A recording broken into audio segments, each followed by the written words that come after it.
Daniella Levine Cava, Commissioner, District 8, Miami-Dade County. You know, I have been having a wonderful time. I'm so grateful to have this job. I really didn't understand the full scope of the job, even though I had spent a lot of time before the county commissioner speaking about issues that I was involved with from the community.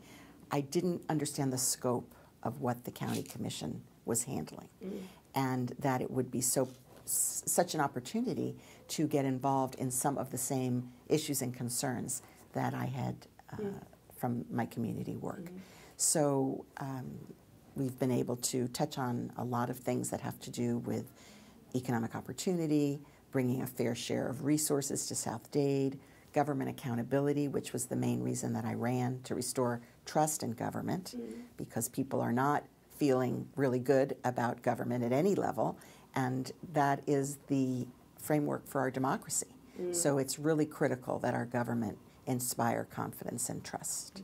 So that has been the primary reason I ran, and that is the primary purpose of serving. Well, I know that for myself, people feel good because I'm over-communicating. We're doing lots to engage the public in opportunities to participate, giving their opinions ahead of time or weighing in on legislation or just being responsive to their concerns in the district.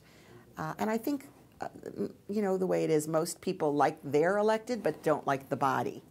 So many people will say, oh, my commissioner has been responsive to me on a particular concern, but they may think that the whole commission is corrupt.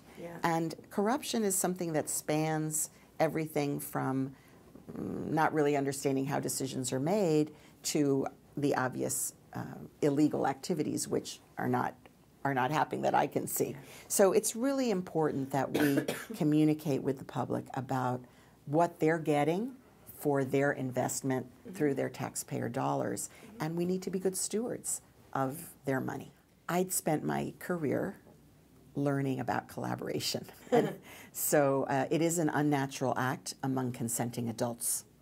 And we don't really learn it at home necessarily or at school. So it's something that requires active focus and purpose. So that had been my work in the community for 3 decades, and I was able to parlay that coming into office. So during the 3 months in which I was preparing between election and being sworn in, I met with each of the commissioners in a sunshine meeting, which was required that it be in the sunshine, to learn what were their concerns, what were they working on, share a little bit about my interests, set the groundwork for some collaboration, and I think that was really important. I think that allowed me to demonstrate that I could be a good colleague. And, you know, it's not really a collaborative body. We're not allowed to speak to each other on issues on which we might vote, except in the sunshine. So, you know, it's a little stilted, if you will. We can only have those discussions in a sunshine meeting, publicly noticed meeting, or at the county commission itself. And you continue to have sunshine meetings? Yes, oh, absolutely. And whenever I'm addressing something that I think may be of interest to other members, something that they've worked on before, or they've expressed something on the dais, maybe they've expressed concern about something that I'm bringing, and then I follow up with a sunshine meeting, of course.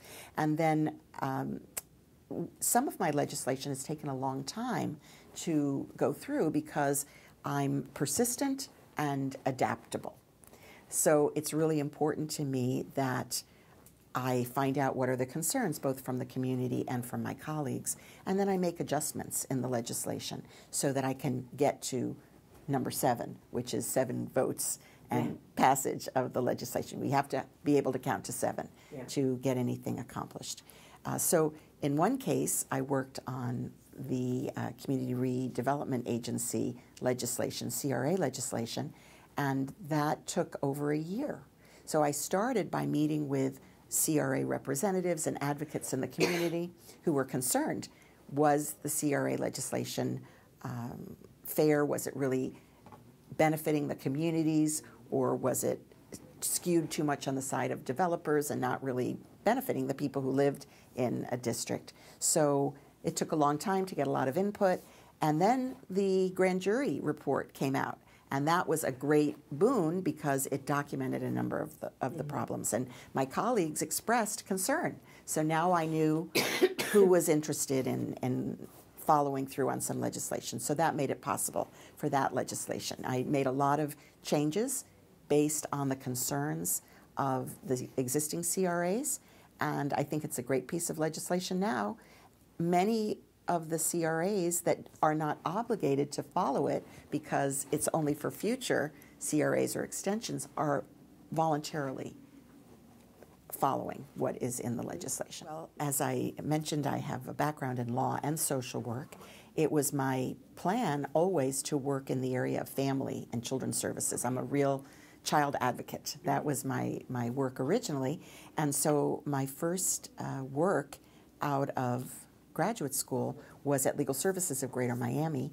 And in addition to handling immigration cases and some general civic cases as an attorney, I was part of a new project called the Education Advocacy Project. And I represented children in the school system who were being overly disciplined or were not having their special education needs addressed. So that was a great opportunity to learn all about the school system and how we could make it more responsive to the needs of these children. Then I went on to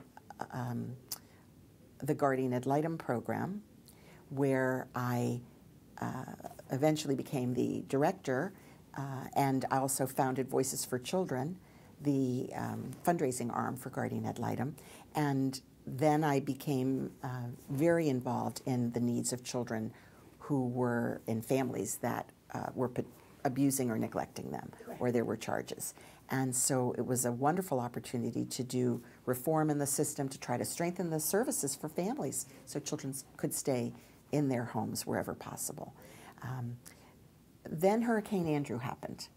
Oh, okay. And so I was recruited to lead an effort to address the displacement of children from the hurricane in South Dade. So I was able to come to a better understanding about the particulars of South Dade. Obviously, post-hurricane, there was rebuilding going on, and I was part of shaping the Rebuilding South Dade effort as well. And I became the acting program manager for children and families, and I oversaw the legal side as well as foster care and adoption. Mm-hmm. And then welfare reform was happening in this country. Right. And so I was very concerned about what that would mean for how people could receive services in this country in the changing rules of the new welfare system. And I started a not-for-profit organization, then called Human Services Coalition, now Catalyst Miami, while I was teaching at Barry University School of Social Work. So I was teaching public policy, and I was starting the organization. And the organization was created to help people who were directly affected by those changes to have a voice in the changes that were happening, and also to make sure that the welfare reform system provided the opportunity for people to be trained and placed in good jobs as people were now, of course, going into the workplace.